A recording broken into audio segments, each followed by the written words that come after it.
Count Sidolphus Orlandeau, age 56. Widely known across the land as the Sword Saint, one of the most dangerous swordsmen on the planet. And ladies, he's a Scorpio. It's Spoot with Fort Misery Gaming, and we're going to be talking about some possibilities you can run with Sid. The old Thunder God. Alright, so let's go into the short stuff. I'll show you mine if you show me yours. Teehee. Let me pull him out of formation. That's going to give you a better idea of what he looks like in a team composition. Beep-a-dee boop, beep beep boop. Nope, we just keep on clicking units because we're idiots. There we go. Alright, let me swap off with Scream. Which doesn't do a whole lot in this lineup. I'm probably going to end up swapping off to... where was it?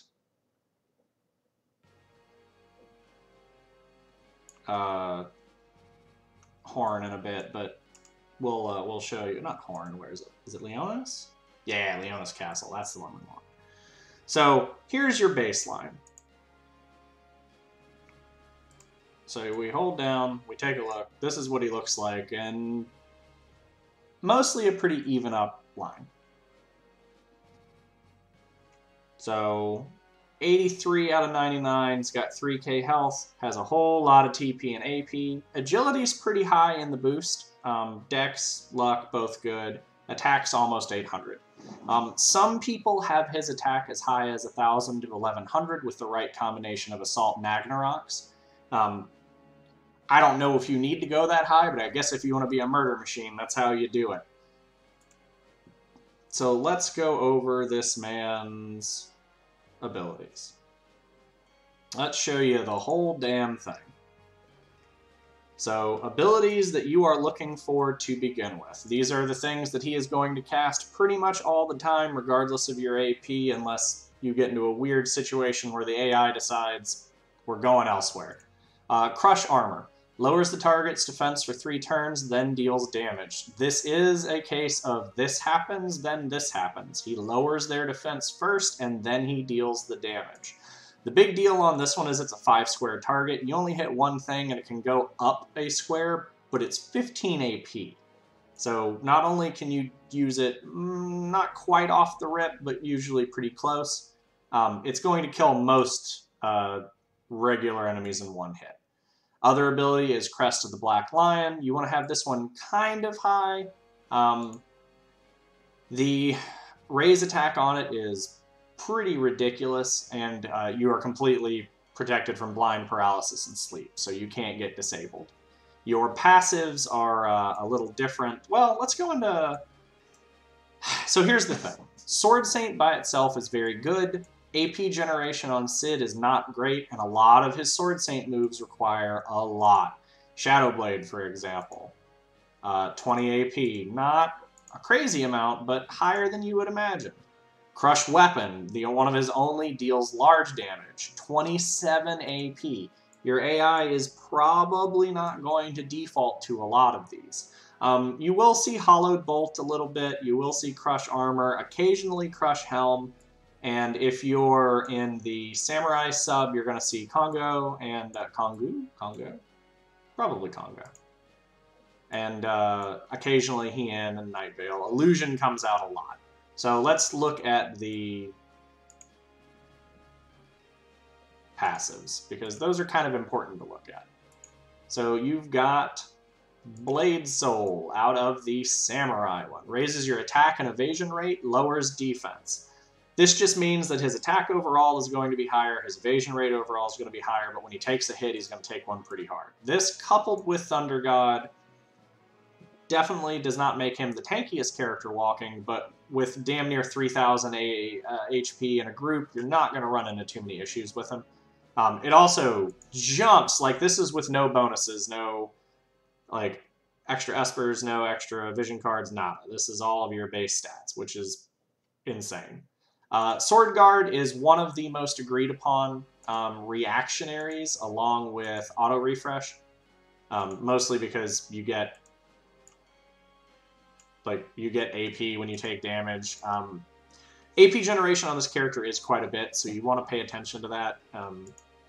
Swap over to El Samurai, and if you hold it, it tells you what abilities you get. You get Devotion, Illusion, Meditation, Hien, Night Veil, Congo, etc. They're all pretty good. You're almost never going to see that occur, but it does hit 2 things in a row. 3, I believe it can go through. Yeah, which is pretty crazy. And you want Illusion. Illusion is a very good defensive buff that he's going to cast. Evasion rate is always a benefit.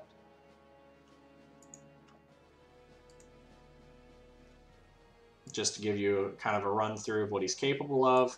Now, his attack type res is not great. He has 30% against magic and then 20% against pierce. That's not the worst thing possible, but he is not great against getting hit by magic. Like, Medina can one-shot him very easily, and so can some of the other mages later, like Kilfa and our new librarian mistress? So keep an eye out for those particular things. Otherwise, like, all of his stats are pretty good. I don't really recommend putting a whole lot of time into his knight sets. They're just, like, Trinity Break is okay. It's a lot of AP. Like, in PvP, you're almost never going to see it. In Guild Wars, you very, very rarely. Same thing with Shadowblade. Shadowblade is an amazing ability. It's 20 AP. Like, generally, you want abilities that are going to go crank down off of anywhere from, like, the 12 to 15 marks. So it's pretty straightforward. Like, there's only so much you can really do with his abilities in the case of what is the, outside of, like, PvE stuff where you're actually controlling the character and match PvP, you kind of have to lean on what your AI is going to cast most of the time. You're going to see Crush Armor and Crush Helm and Crest of the Black Lion pretty much 9 times out of 10, unless you have a subclass. When most people are running Samurai just because Illusion is very, very good and you have access to Congo, Night Veil, Hien. Like, these are all decent abilities that don't cost a crazy amount of AP and still have some amount of ability to crack down on some of these fools. So let's take a look at gear and possible Esper and Vision cards. So by default, I've got Excalibur on him. It's got accuracy, it's got attack. The magic stat's pretty much useless for him. It's got a little bit of crit.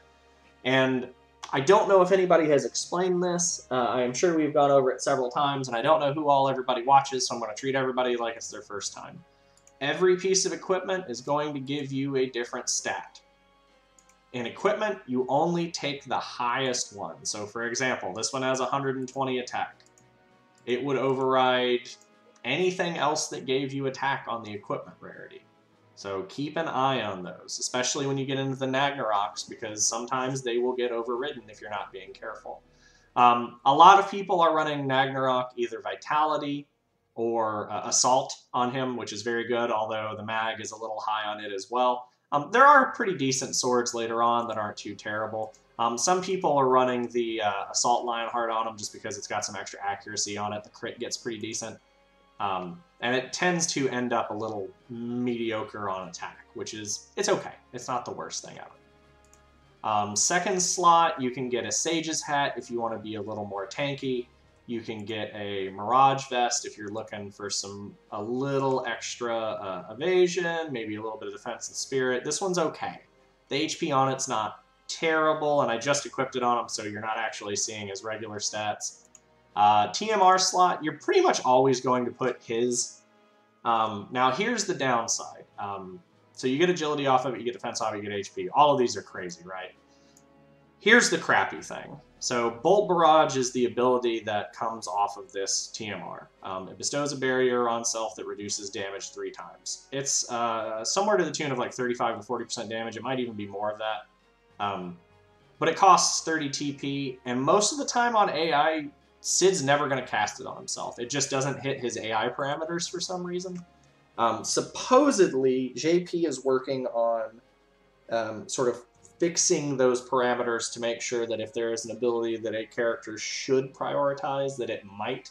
And plus, we're going to get the ability to remove certain moves from their AI rotation at some point. Whether or not that'll fix it, I'm not really 100% sure. I don't know if it's a bug or working as intended since it doesn't match his AI parameters, but you won't see him cast Bolt Barrage on himself very often, which is a shame because it pretty much stops him from getting one-shot by somebody stronger.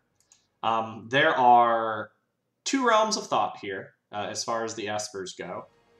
People are either going to put Iron Giant on him, which gives you the benefit of slash resistance and a little bit of attack. They're pretty comparable as far as the attack goes. The bigger benefit for Behemoth is the agility is a little higher, and you actually get slash attack, which is the reason a lot of people are maxing him out. The HP on him is not too bad, but they're pretty comparable in a lot of stats. The only thing Behemoth really edges him out on is agility, and instead of strike defense, it's slash defense. So I'll show you those real quick in the Esper tab.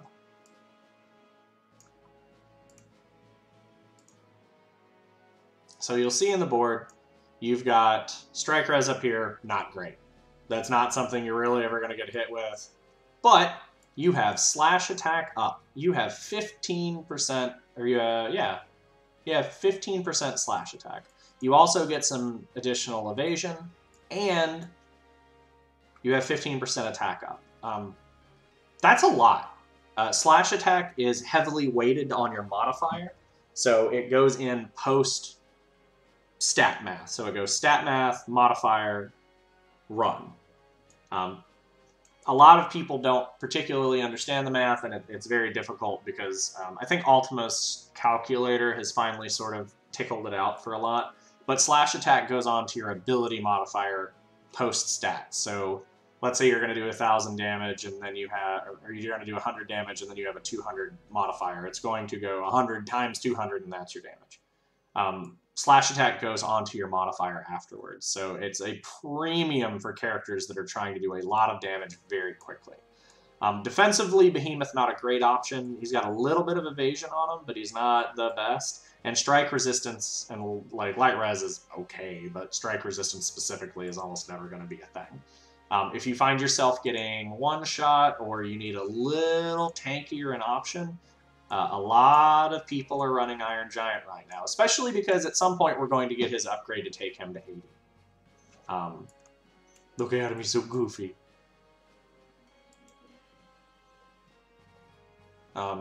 Slash res. Huge deal. 15% slash res is almost a percentage-based reduction. It's very strong. Dark res is also pretty decent. You're going to run into more dark characters that you don't want to get hit by than the rest. Beast Killer, not as useful. Slash attack up again, very nice. Evasion rate, also good. So it kind of comes down into, do you want a little more defense or pretty much the same offense? Like, I think the slash attack up on this one's 10, 14, 17, so he has a little more slash attack. And he also has the ability for slash res. The attack up percentage is 15 as well, so it really depends on which one you have upgraded more. I'm leaning more Behemoth just because agility is a premium right now. Like, going first almost guarantees that you're going to be able to knock somebody out, or at least get your buffs off before somebody's going to tag you. So just keep those in mind. These are all particular ways that everybody sort of got their thing. Just be careful. You can build him in a whole bunch of different ways, and most of them are pretty usable. I don't have all my jobs after 12 just because I'm still working on it. Plus, oh man, these things don't drop. Oh boy. So that is your overall look. Now, some takeaways here that I want to mention. Going double Sword Saint on him is not terrible. It does give you access to Crush Helm. It does give you access to Hollowed Bolt, which is an AoE, which is pretty good. You have a chance of inflicting silence. The downside is it's 23 AP, so a lot of his best moves you're almost never going to see him get hit with because he just doesn't cast them. The AP generation is just not great. Auto Refresh fixes a lot of that problem, but if you find yourself getting smacked around a lot, Sword Guard is going to be your friend more often than not. And that's pretty much it for Sid. So the things you want to be careful about, here are the cons. If you don't build up his spirit through equipment and through Esper, this man does not take magic damage well. He is going to get wrecked by mages. There are a couple of ways to mitigate that. Like I said, equipment, find things that have spirit on them, max it out. Mirage Vest, Sage's Hat, stuff like that. Other options are Espers that give you a crap ton of spirit. Obviously, as you can see in his passive stat blocks, there is not a lot of it. I don't think he actually gets any. No, he doesn't. Oh man, that's rough. So you have to kind of keep an eye on it. And like in the case of Engelbert, like you have Saintly Healing, and occasionally that's okay because it's a little bit of damage mitigation. But like you don't want to put Knight down for HP, and you probably don't want to use HP up for his passive, even though that is, what is that, like 15% at max? Like it's a pretty significant chunk of change. But if you're going to get one shot at this point, you're going to get one shot. So you want to be very, very careful. So that's sort of an overview on Sid. I guess mostly an overview on Sid. This man is devastating. He is a DPS. He is going to get power creeped eventually. That is the nature of this game. Someone is going to come out and be better than him. Is he going to be really, really good for the next several months? Looks like it. He hasn't been overtaken in JP yet, with the exception of a couple of mages and some utility casters. So he is still very, very strong. So get used to seeing him in PvP and learn your weaknesses. You can always change your sub-job to sort of work around like where you are weak at. If you don't have defensive abilities, you have or if you don't have a defensive equipment, pardon me, you have abilities that can get around. Like Third Eye is okay, you can raise your evasion, it's not crazy, but it does stack, and when it does go off, it goes off hard. Sword Guard is a flat damage reduction. Like, all of these things are very strong. Auto Refresh just helps you cast your stuff that much more often.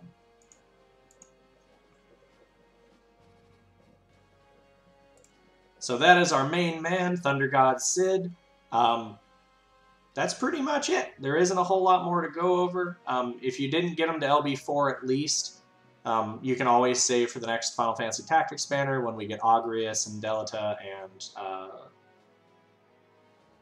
we get the Gunner. What's his name? I always forget his name because I never used him in Tactics. That's going to bother me.